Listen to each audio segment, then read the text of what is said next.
of the major decisions that made the Constitution, that made LGBTQ people be protected by the Constitution, from overturning Texas's sodomy law, which criminalized sexual intimacy between consenting adults, to the marriage decisions. So it's hard not to look at his departure as really significant for the movement for equality. Of course, he came at it from a libertarian perspective. It's not as if he was a liberal person. And I think there's not very much doubt that the person who will come after him will not have that libertarian perspective, right? I don't think that that's likely. So I think we have probably reason to be concerned about the makeup of the court after Justice Kennedy. Well, I was going to add, as we're looking at what the next appointment looks like, I want to point out the presence of Justice Ginsburg and Justice Sotomayor on the bench. Thinking about my law school days, it's like, we have to pay attention to the dissenting opinions, because that's where we have really good logic and really good law. And that's where we can look at overturning potentially really bad decisions down the road. And we need to use that language that our dissenting justices put out to move forward. So, I'm trying to keep some sort of sense of optimism. It's like, oh, this is going to be the most conservative bench ever. But the civil rights movement did not occur, and those civil rights changes didn't occur in a decade. That was a 100-year process. And the court didn't lead it. Right. Well, that's exactly what I was going to. I'm very appreciative of Justice Kennedy's positions that he made in the arguments. But we got to remember that he wasn't a champion of equality. What pushed him and many other judges, not necessarily just on a federal level, but on any level, is again, us in the community. We're the ones that make our voices loud. We're able to organize together and make the case for why one should be going one way or another on a particular case.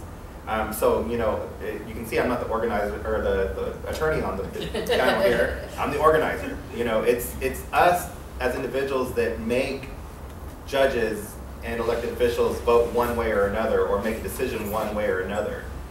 So again, leading off of what's happening in 2019 and what's going to happen in the Supreme Court, it's important that we still can, again, maintain our voices and make them louder than ever. Because again, it's us who swayed Justice Kennedy to write certain opinions. It is us that voted, or that swayed Justice Kennedy to have certain opinions. And it's not because he was a champion of equality. And again, I'm not knocking Kennedy, because again, he wrote some really great things and voted the right way for us.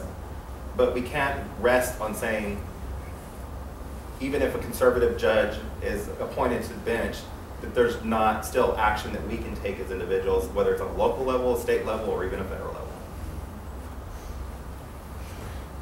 What do we know so far about Justice Kavanaugh and where he stands on issues? So I'm going to give a glimmer of optimism and mostly raise some worrisome considerations. And I say all of these sort of data points for understanding him do not directly involve LGBTQ issues, where he has not issued any major opinions or, as far as I know, taken any major positions in the short time he was a lawyer in private practice. On the glimmer of positivity is that I have read that he is known for diversity, embracing diversity in hiring, and I don't know that that's specifically for gay and trans people, but he has embraced that as an important value in his generally in his hiring. And what I hope that portends is he is actually someone who growing as a lawyer and a judge in these years will be following the people in exactly the way Robert said, and not want, I don't think he is going to expand gay rights, but perhaps he's not going to want to retrench gay rights on the bench. I don't know that, but that would be a hope. Other data points, however, he is probably one of the most problematic justices on the issue that is that I make my livelihood in, which is separation of church and state. He has given speeches where he has denigrated the metaphor of the wall of separation. In a case that went to the Supreme Court out of Texas high school, he made the case in a brief that really the opportunities for prayer at school events should be really expanded, and it was in a very aggressive position about how much religion there should be in public schools. And then in terms of his opinions on the bench, again, no decisions really on LGBTQ issues, but a couple of decisions to be aware of in the reproductive rights setting, which may have some extended application. One is that in the complicated fight over whether the contraceptive coverage rights under the Affordable Care Act had to be adhered to by religious institutions, he wrote a dissenting opinion that was going to give the most room for religious institutions not only to not provide contraceptive coverage, but not even to participate in the very undemanding accommodations process. So, so that kind of religious refusal in the contraceptive coverage context reasoning, one could easily imagine him extending in other settings. And then, thinking about this sort of intersectionality issue, he was also a dissenting judge on the decision about whether a young woman in immigration custody could have an abortion. And I think this is a good example for, abortion rights are still, pretty well established in the United States, so it's hard for judges, particularly below the Supreme Court, to make strong incursions into that right.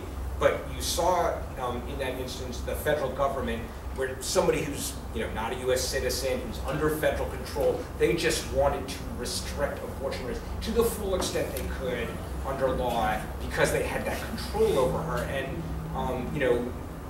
one should, I think, appropriately worry whether there are other rights and principles that citizens have that in this immigration setting where the person whose rights are at issue doesn't have as much legal rights, whether the federal government will try and make incursions into those rights, and Judge Kavanaugh, if he is Justice Kavanaugh, might be an advocate for supporting that kind of restrictive view on rights. So those are the things that I think should have our antennas way up and our activism,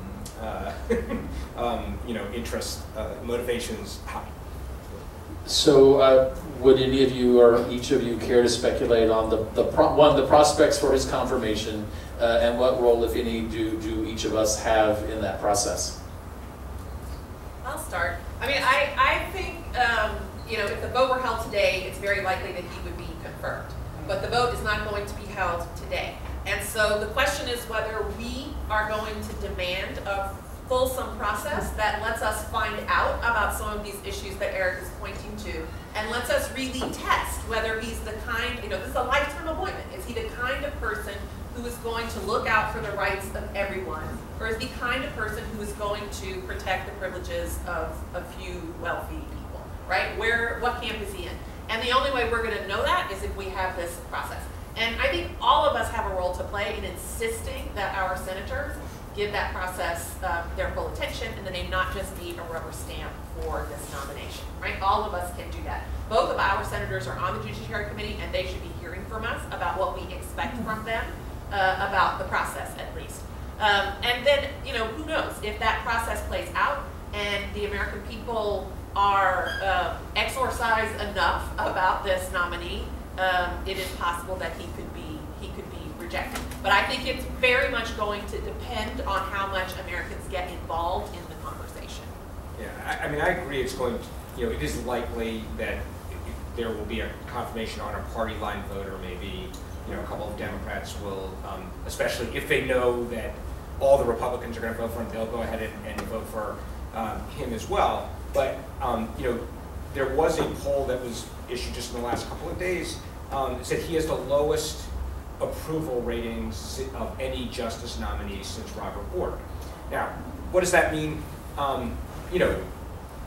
Approval ratings are not going to dictate the Senate vote, but what it does mean is that typically justices actually come into at least the start of this process, and everybody's kind of giving them the benefit of the doubt, and particularly if they have been sold, and I don't mean this in a pejorative way, but Justice Kavanaugh, probably he is a nice guy. He's been marketed as a family man, as a guy who coaches his daughter's basketball team, does the carpool and goes and gets burgers and Budweisers at his local pub. And those are all, like, I'm not criticizing anybody for promoting him that way. That Democrats would do that for their candidates. But that hasn't broken through such that the American people are like, sure, he seems like a good guy. Let's give it to him. So that means that there's an opportunity to really have our voices heard and have the issues really examined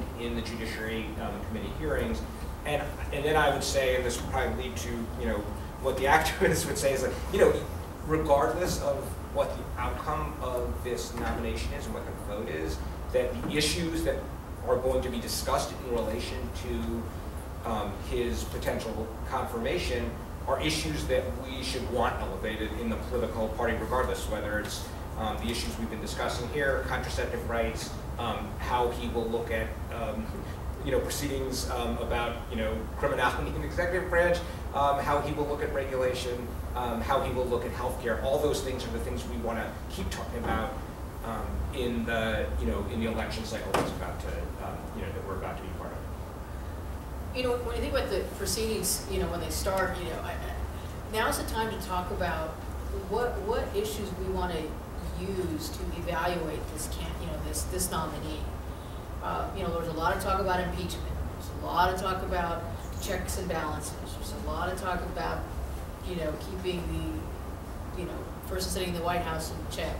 And so so I've just started to hear about his what his history is. That he believes in empowering a strong executive, and I'm like, no, that's not. I want checks and balances, and so that's like one component of a criteria we can use to evaluate this candidate. When I think about Bjork, it was like when we started to hear about his judicial background, I was like, oh, this is who I don't want in a lifetime bench, and so this is the time when we start evaluating our criteria.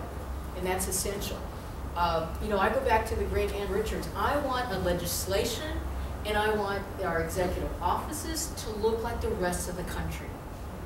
Okay, so I see this as like, yeah, I want another perspective on the bench, and that's what that's what you talk about. I think to our senators, like and being very thoughtful and about, what I want our Supreme Court to look like the rest of the country. And I'm not sure what perspective that's different that this can. That's one way. That's just my opinion. So I think we're at a point where we can't just like let the proceedings follow me. I think we're at a point where let's talk about, well, how are we going to evaluate this justice? I think of course I'm a lefty. I think it's way over here to the right. I need someone in the middle. To come up, or actually, I'm way over here, but this is not serving what our country looks like. So just, I guess to reiterate, so it's like, so I guess it's what I'm hearing is the importance of there not being a rubber stamp, to where if you looked at it just politically, you could say it's going to be 51-49. But the guy's been a judge for more than a decade. He's written a lot of opinions. We don't yet know if there are skeletons in that closet from, not from anything he's done personally, but there may be legal skeletons there that would not sit well with the American public. And unless we go through the process and bring up and research everything that the guy has written on to get an idea of what he believes and whether or not that's in sync with ensuring equal treatment for all Americans, then there's work to be done. Yep, I agree. Final question today for each of you, what's next in inequality? What's next in our fight for equal treatment? Remember, you lost the coin flip. You get to go first. It's just the last question for Right. you, though, right? Yes, last question for me, then we're going to open it up for questions from y'all. You know, I think we have to look at being active at every point in our life. And I say that recognizes I'm tired and recognizing that, damn, you know, 3 years ago I thought we were done. I thought we were going to be going to you know, that we could get married and, you know, live our lives. But now more than ever, we have to stay active. And I say that because I was at Luther's the other night, and I was talking to this 20-year-old kid, Latino kid. And I was coming out of the Stonewall Democrats meeting, and he's asked, why are you going to the Stonewall Democrats meeting? What are you all people talking about? I'm like, we're talking about the Texas senator from like our district. He happened to live on the south side, right, where I live, here in San Antonio. And so, you know, this matters. You know, who represents us in our district matters, because I want him to be able to tell me 6 months from now, where did he show political courage to stand for you as a young queer man? Your vote matters. And he was like, I was just trying to get your burger order. You know? But that's like, you know, I was tired, you know, and I was like, I gotta tell this kid, you know, that it's more about being on the strip. It's more about, you know, and then I think about what I'm doing this weekend. I'm going to the LULAC conference, the national conference, which is the oldest civil rights organization, Latino organization in the country, founded here in Texas, in Corpus Christi. And what we're doing, what our chapter is doing, is we're presenting a resolution. 2 things.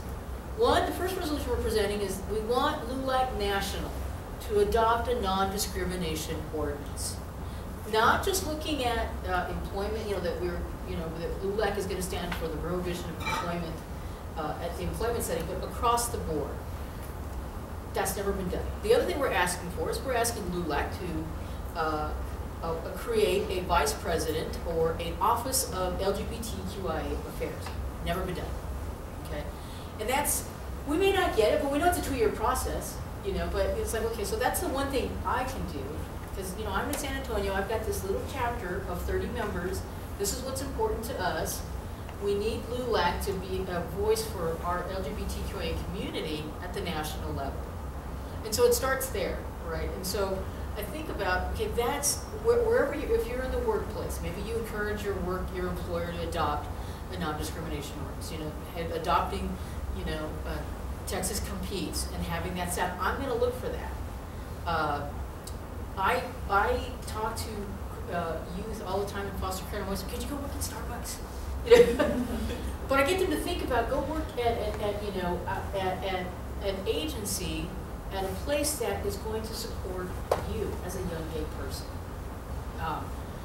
You know, the Pride Parade was a couple weeks ago, and I was marking down who was marching. I was like, okay, I want this young adult, I want that young adult to know that this company was at our Pride Parade. And maybe they should go work for Wells Fargo. Maybe they should go work for Mobile X, you know, whatever, you know. Chase or Capital Group, right. Or there were USAA. signs out there, yeah. You know, because that's who's supporting our community. And so I think that's where we're at, is like, you know, being active in where we sit on a day-to-day basis. Because it can get overwhelming. We're like, God, man, what's going on? And sharing those experiences with, you know, with our neighbors and friends. I think that's where we're at, is being active at every level and then talking to one another. I was telling Ashley here that I love seeing her post on Facebook because she tells us what's going on, and I'm like, okay, thank God I'm not crazy. I'm not the only crazy one here. Well, you know, it's affirming that there's a similar, you know, value system. So I think that's what we do, is be active in all our positions where we're at, and then talk to one another. So now I'll keep mine short because Maria, very similar, although she is an attorney, she shares the activist stance that I do as well. And so just like she said, keep things active, don't fall out. Yes, it does get tiring, There are things where we hear that is absolutely negative and it can crush your soul sometimes because you're just like, what's going on? But know that your voice is needed. Know that the actions that you take, although you may not see that they are making any impacts, know that they are. Whether that's impacts on a local level, on a state level, on the federal level, continue to advocate. If you're an ally, continue to advocate for those that you love. It's now more than ever, as I mentioned earlier, your voice is important. The actions that you make are important. The ways that you stand up, whether it's standing up for somebody in the grocery store line or going to Austin and advocating with our elected officials. We have to stay out there. We have to stay active. We have to. I can't, stress it enough that it's something that we have to do. It's going to be tough. Just like we talked about what is, happening in 2019. Look short term. What are our short term goals? Is that signing on to Texas Competes? Is that signing on to Texas Believes? Is that signing on to Equality Texas, American, United, wherever it is? There are many different groups out there that are advocating for, on our behalf and next to us and right beside us. And I know that we have an action coming up, but if you haven't yet signed up with Equality Texas, we have an action center. We'll let you know when things needed that are happening either on a local level or even on a state level. There's things that you can do, and if your time is limited, it can be as simple as click here and send an email to your elected official. Make a quick phone call while you're waiting in line somewhere to our elected officials. There's many ways that we can advocate and make our voices heard, and we just need to make sure that we're keeping that at the forefront, and also letting our friends know that their voices are important as well.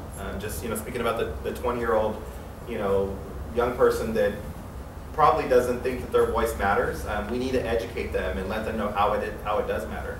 I hear that over and over about people like, my vote doesn't matter. Yes, your vote matters. There's offices, or there's seats where one vote, and so we have to continue to go out there. And again, even if it feels like sometimes we're, just spinning our wheels, know that wheel is going forward just a little bit more every time, even though we don't feel it ourselves. So, that's the biggest thing that I can tell everybody.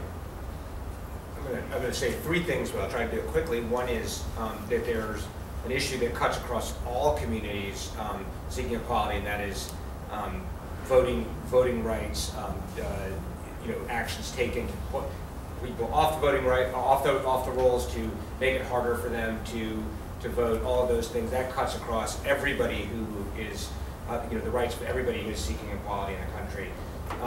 More narrowly,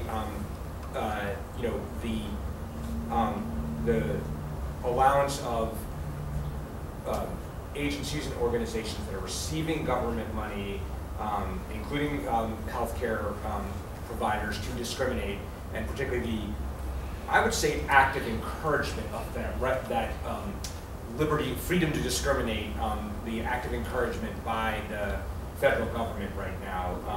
It is as if the Trump-Pence administration is encouraging people to seek a right to discriminate that they probably didn't even think they could, that they could have, or were not aspiring to. And that's how, it's a very, frankly,